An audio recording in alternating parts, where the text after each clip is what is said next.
no hay, es bastante, no tiene flexibilidad, ¿de acuerdo? Hay que incorporar todo ese tema de la integración de las bases. Muy bien. Entonces son las reglas definitivas. El tribunal puede declarar la nulidad y tiene que ser en la fecha prevista. De no publicarse, el comité no puede continuar. Vamos acá.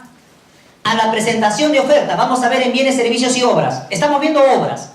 Ya, pero igualito es en bienes y servicios. ¿Cuántos sobres hay? Uno, solamente uno, ¿no es cierto?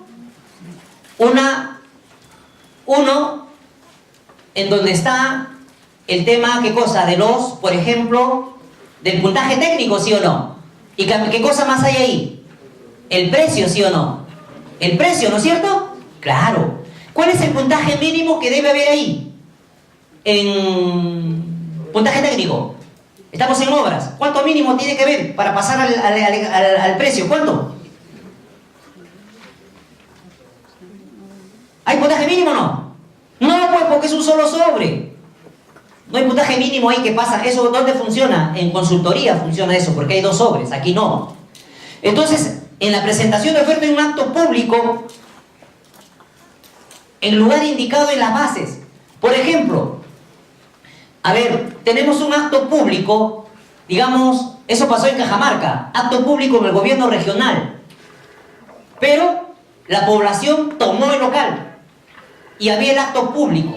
No podía llevarse ahí, no sabía cuánto iba a durar esa toma de local, de un local, no del principal. ¿Todos podían ir con el notario a otro lugar o no? Por ejemplo, a ver, no sé, había un local de la Universidad de San Marcos, no sé, que hubiera allá, no sé, o de una universidad. Préstame tu local, pues.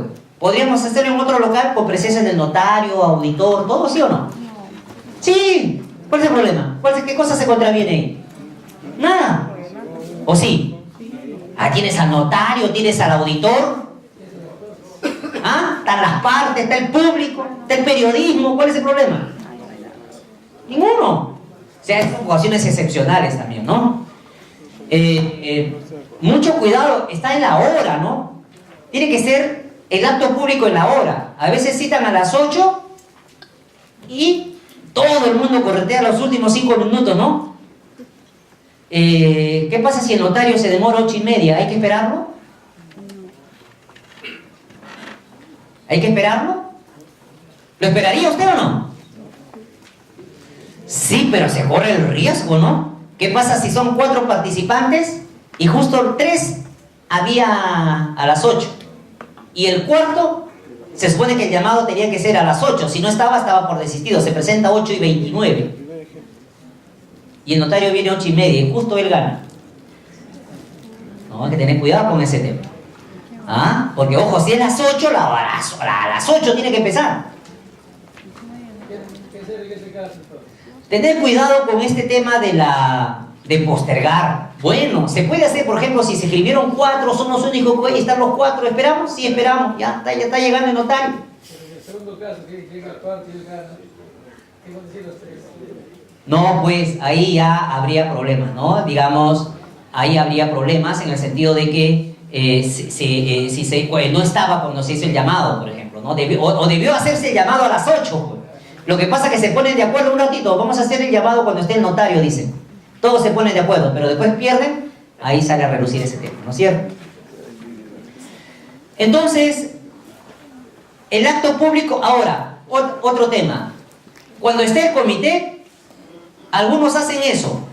Aquí está el comité 1, acá está el comité 2, acá está el comité 3, y acá está el auditor. ¿Está bien o no? Acá está el auditor. ¿Está bien? Y todavía el comité de acá revisa la base. Chequee. ¿Está bien? ¿Está bien eso o no? No. El auditor no tiene por qué sentarse acá. Tiene que estar sentado ahí.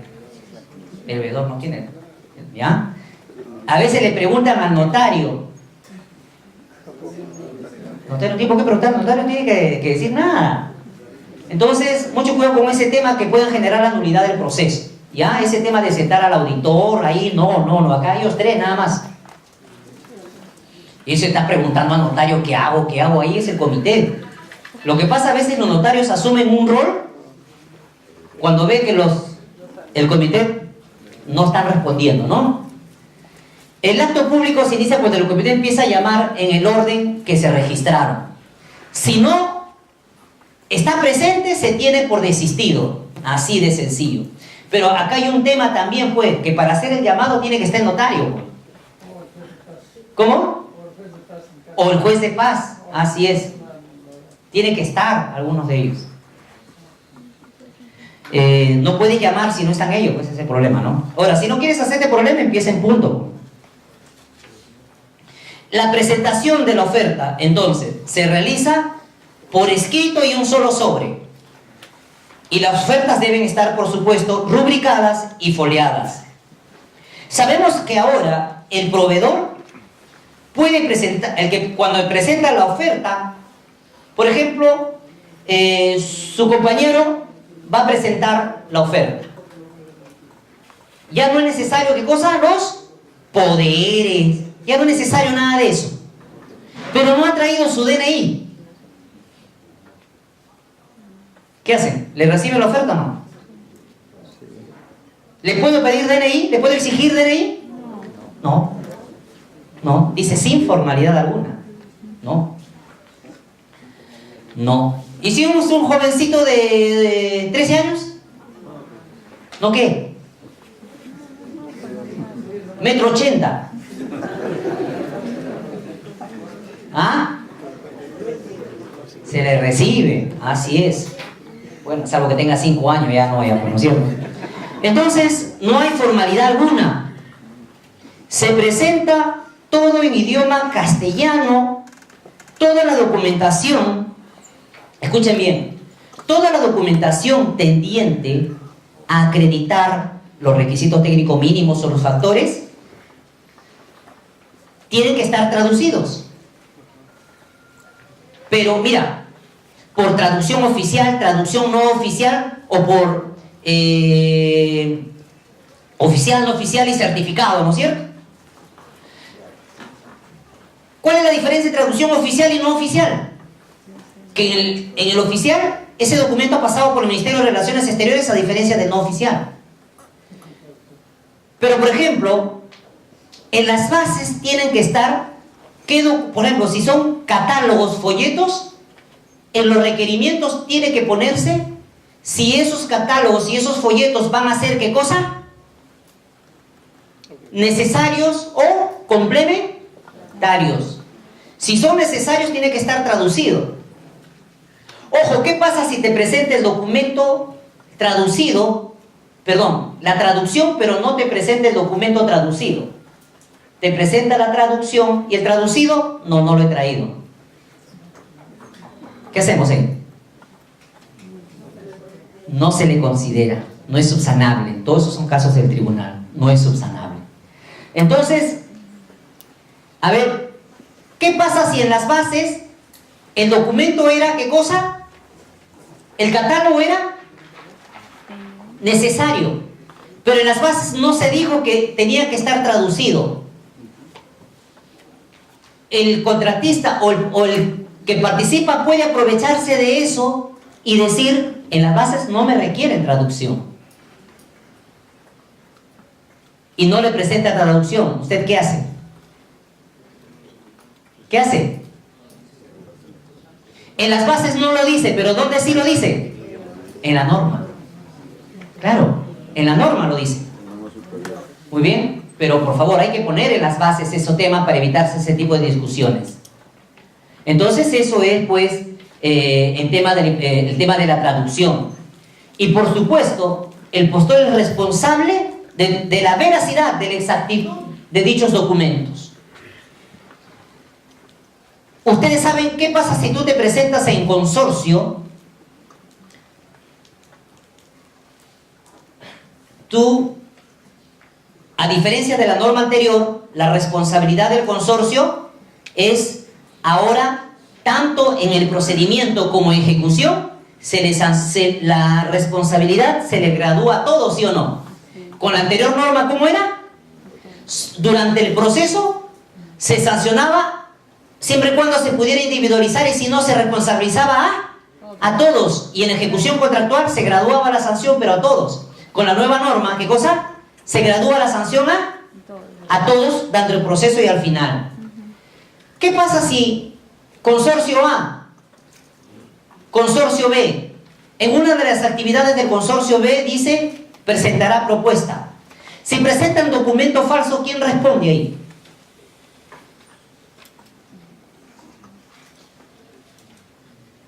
Consorcio A, todos los casos en los que estoy viendo son resoluciones del tribunal, ¿ah? Caso consorcio A, consorcio B puso una de sus actividades, presentación de propuestas. Se demuestra que presentaron documentos falsos. ¿Quién responde? B. Basta que B ponga presentación de propuesta, ese señor va a responder. Entonces, si ustedes algún día se quieren consorciar con alguna persona que no conocen, pónganle que él va a presentar la propuesta. Claro, dice, ¿por qué me pones eso? Por si acaso, hermano. Pero él va a responder. Él va a responder, ¿de acuerdo? Porque eso ya está claro a nivel del tribunal y ahora también se ha llevado a nivel normativo. Ojo que cuando usted presenta un documento falso, ya lo vamos a ver, eso es un tema objetivo. En la presentación de documento falso, no interesa quién te dio el documento. Algunos dicen, me sorprendió el tramitador, me sorprendió el ahorro. Eso no interesa. Eso discútenlo en la vía penal. En la vía de contrataciones del Estado, lo único que vas a demostrar y si ese documento es o no falso, nada más. No, ahí no te gastes haciendo esos argumentos. Cuando son consorcios, a veces el otro se echa la culpa, y se echa la culpa con firma legalizada, sello. Eso no sirve. ¿Por qué? Porque esto es una infracción de carácter objetivo. Cuando los proveedores presentan las propuestas, asumen la responsabilidad que han verificado que ese documento sea exacto, esa información sea exacto y no sea falso. Se presume. Y además tú ya has firmado una declaración jurada donde dice eso, que tú has verificado ese tema. Entonces, mucho cuidado con esto de la veracidad, exactitud de la presentación de los documentos. En la etapa de evaluación y calificación de propuestas, entonces, antes de eso, tenemos la apertura de la oferta, ¿sí o no? Vamos a verlo ahorita con un ejemplo. Apertura de la oferta. En la apertura de la oferta, ¿qué cosa va a haber? Si admites o no, admites. ¿Y luego qué sigue? Evaluación. Y antes de la evaluación, ¿qué vas a ver? Si admites o no admites. ¿Qué otro? Sí. La primera admisión, vamos a ver en qué caso se da. Son dos casos distintos. Dos admisiones antes de la evaluación. Y cuando se evalúa, se aplican los factores. Y cuando se evalúa, solamente se va a calificar al postor que ha obtenido el máximo puntaje, nada más. Si no cumple, al segundo, si no, tercero, cuarto, sucesivamente. Y el otorgamiento de la buena pro. Eso lo vamos a ver. Entonces, miren, para la admisión de la oferta solo tienes que haber estos aspectos, nada más. No más. No más.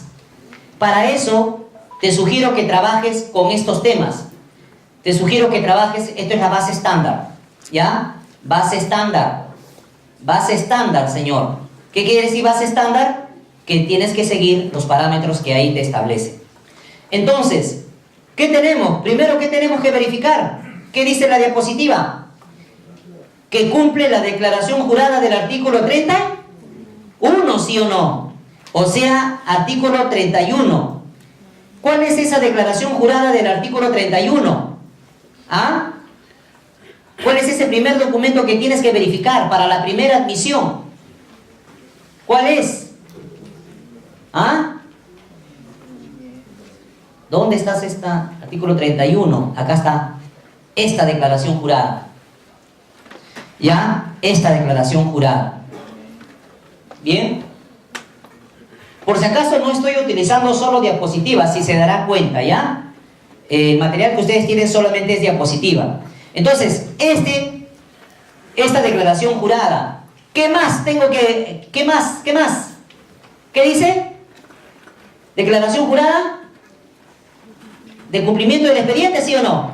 En el caso de obras, ahí está. Tengo que verificar que ha cumplido eso. Ya, en el caso de obras. ¿Qué más? Carta de compromiso del personal. De eso no hay una base estándar. Carta de compromiso. Acá va personal clave. Supervisor de obra, residente, ¿no es cierto? Carta de compromiso. Personal clave. Carta de compromiso. Eso tiene que ser, hemos dicho, con firma legalizada. Pero eso solamente es para el personal clave. A ver, en obras, ¿todo el personal tendrá que estar en personal clave? No. ¿Otros? No. Acá se requiere carta de compromiso con personal solamente con firma legalizada para personal clave. ¿Qué más tenemos? ¿Qué más tenemos que, para la primera admisión, nos presentaron la propuesta, ¿qué más tenemos que verificar? Consorcio sería el caso, ¿no? Ya, pero, ¿qué más? Precio.